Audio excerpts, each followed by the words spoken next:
आमचा तालुका आहे वसई. आम्हाला दिलेले विषय आहे पायाभूत साक्षरता व संख्याज्ञान तसेच आपली संस्कृती. पायाभूत साक्षरता व संख्याज्ञानमध्ये मी छोटे असे पॉकेट्स केलेले आहेत. संख्या ओळखा. हा कोणता अंक आहे? 9. हा कोणता आहे? 5. मग हा कोणती संख्या तयार झाली? 95. तसेच त्याचप्रमाणे जादूची पेटी. जादूच्या पेटीमध्ये काय आहे? हात घालून विद्यार्थ्यांना सांगायचं.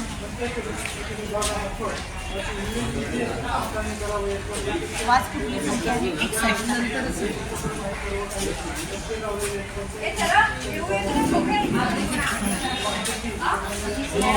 गणिती खेळ अंतर्गत मी गणिती साक्षरी तयार केलेली आहे. एकाच वेळी आपण 4 विद्यार्थ्यांना ही गणिती साक्षरी खेळायला लावू शकतो.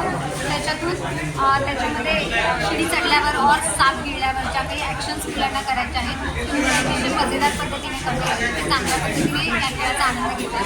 त्याच्यानंतर विंगरी त्याच्यामध्ये बॉटल्स घेऊन आपण या मुलांकडून या प्राथमिक क्रियांचा सराव करू शकतो.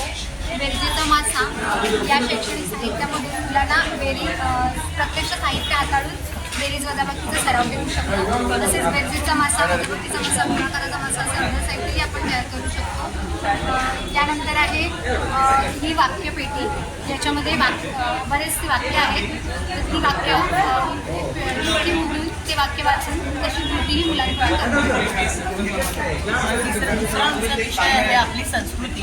त्यामध्ये आम्ही खाद्यपदार्थ दाखवलेले आहेत. जे रानभाज्या आहेत त्यांची कौटुंबिक दिलेली आहे.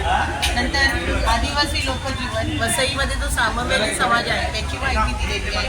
आपली भारतीय वेशभूषा दाखवली आहे. आगरी कोळी समाजाबद्दल माहिती दिलेली आहे. पुन्हा आपला पालघर तालुका जो आदिवासी क्षेत्र म्हणून ओळखला जातो, वारली पेंटिंग त्यावर आधारित काही ड्रॉइंग्स आम्ही इथे बनवलेले आहेत.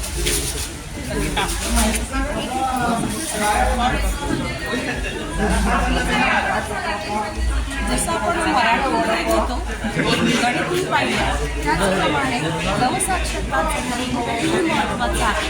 ही छोटीशी सुरुवात आहे.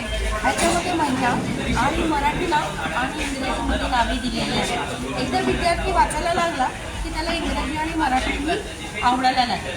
असंही आम्ही थोडंसं मराठी, इंग्रजी आणि सांस्कृतिक अशा विविध ह्याने नटलेला आमच्या तालुक्याचा प्रदेश आम्ही ह्याच्यात केलेला आहे. धन्यवाद.